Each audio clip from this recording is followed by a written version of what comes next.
most important things in the waltz in B minor is to float your arm, have a supple wrist, have a nice forward arm roll.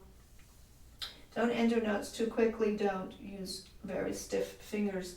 In fact, more often than not, if you say to yourself, I'm not going to play consonants, but I'm going to play longer groups of notes and float them, you'll probably get the feeling of the sad expression that's embodied in this piece. And so I'm going to just show some of these motions that help energize the sadness. This kind of this. I'm going slowly. You see how I start? My arm is just, I'm just, like I'm hanging my arms. It's very important. Now I'm just, I'm doing very slowly. Answer. You can see I'm not using hardly any fingers. Like here, I'm just rolling. See, I'm rolling. Here I have to use my wrist for each one now. Rolling two. The way he phrases it. And then tie.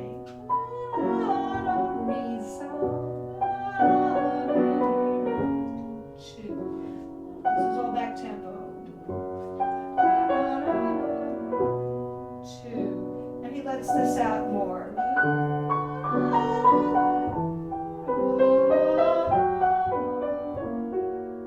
So you try not to do pokey notes. You try to get vowels here.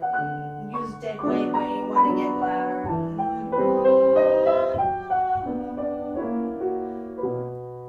You notice I drag my fingers. So you want to drag the notes, note to note.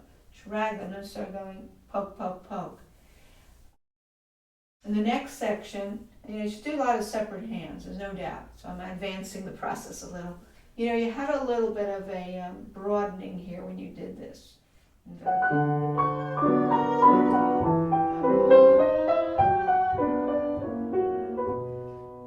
you're going to go back to tempo, but even pick up the tempo. And here's another motion.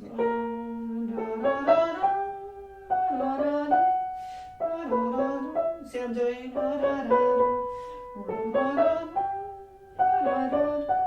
Again, I am not using what I tell my students, don't use pokey fingers. Think in groups, think of larger groups. Of course, you have to know the notes, but even when you're learning the notes, you're thinking like an arpeggio.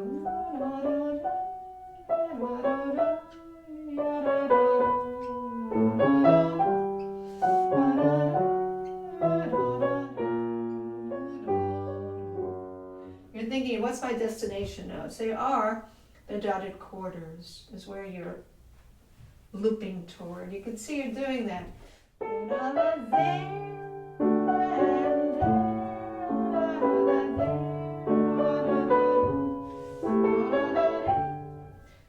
of course you get more in the keys. Fall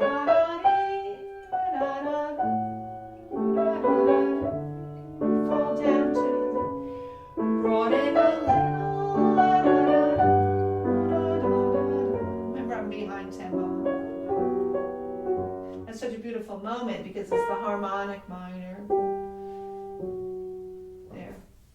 So these nuances of what the music's doing harmonically affects your phrasing. And you have to be careful there with that little harmonic minor, little bunch of intervals there that you don't hear too much C sharps.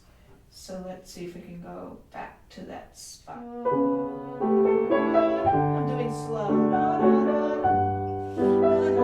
A sharp, G, F sharp. So just rolling your hand a little.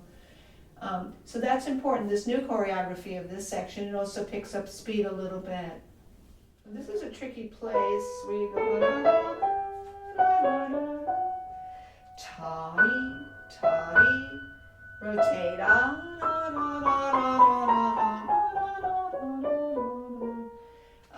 there's also staccato there, but I've heard some pianists do half of that long stretch, lift drop, detached, and then the rest legato.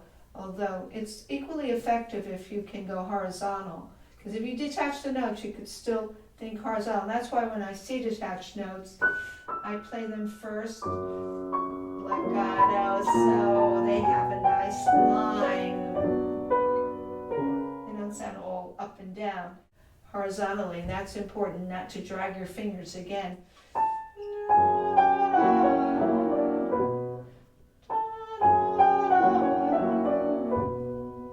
Yeah, dee-wee-yum,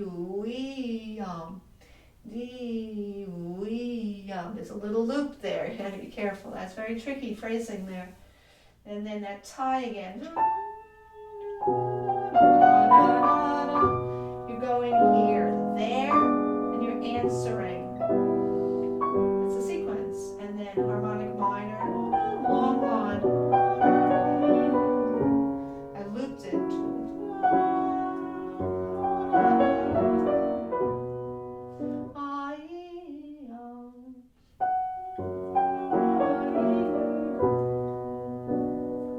And then let it loose.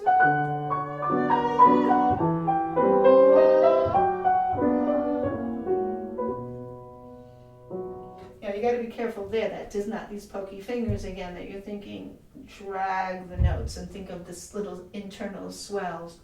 So that's that. Now, the only other thing that remains is this trio section, which goes into major, B major, the parallel major. So you're still thinking the rolling motion. You can see the rolling motions. I'm going really slow. These are like bells. 5, 4, 3, 5, 4, 3, 2, 1, 3, 2, wrist forward. 5, 4, 3, wrist forward. Again, you don't want pokey fingers. You want to use this constantly energizing the wrist forward motions and dragging the fingers a little bit. Especially on repeated notes, you don't want to hear Rosie the Riveter. You want ooh wah wah, ooh wah wah, ooh wah wah da. See how you're playing with your arms essentially in your supple wrists. But that's basically it. I mean, those are the basic motions throughout this piece. It's like one section is the falling down, then we have the next section with the raising the tempo with a different choreography. That kind of thing. And then we have this middle section. It's like bells. So that's all I'm trying to show, is not to start grabbing and letting things flow, and think of slowly and before you go into tempo.